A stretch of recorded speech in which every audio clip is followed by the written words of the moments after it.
Hello everyone. I'm going to record this because the thought just came to me, but I think it's important.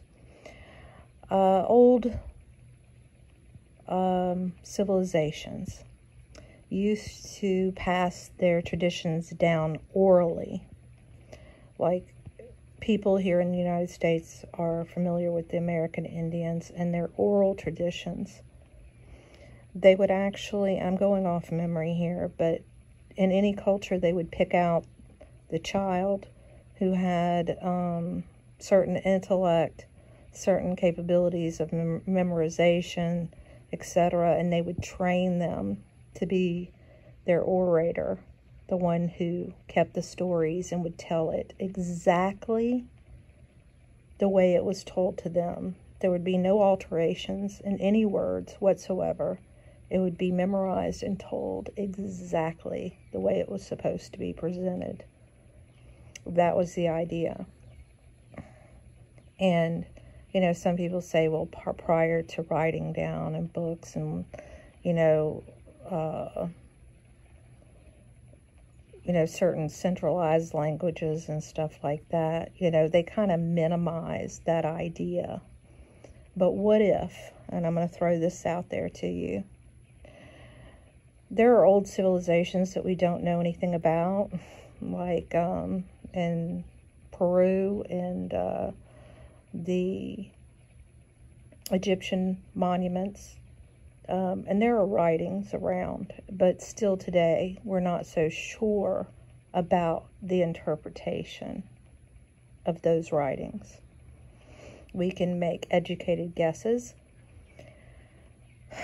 but even if we can translate them properly, it's a lot to know what the civilization was like back then to get the full picture of what they meant by what they wrote. The inflection. You can't hear their voices. You can't hear their tone. You can't hear what they would have said.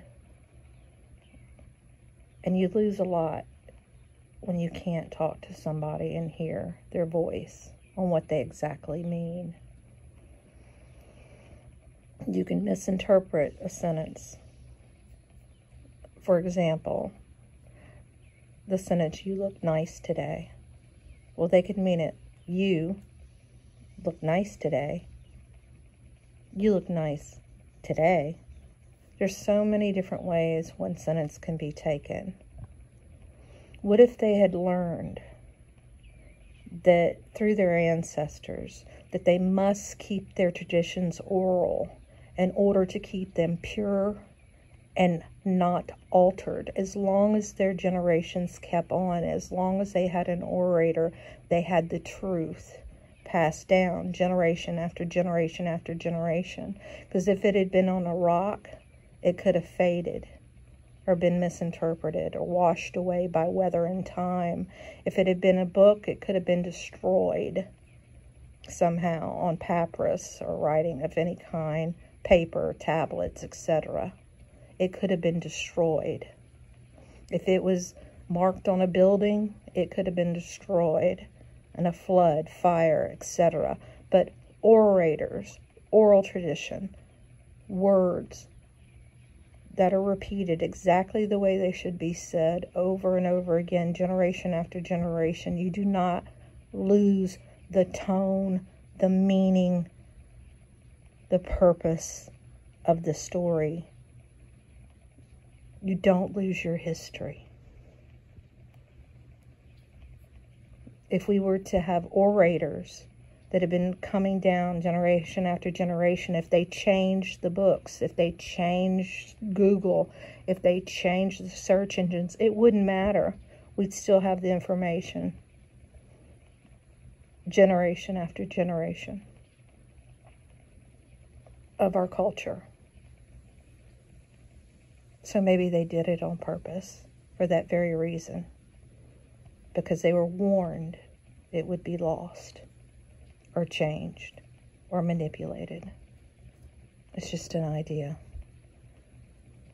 but I think it's a pretty logical one. Let me know what you think. I'll talk to you again. Bye for now.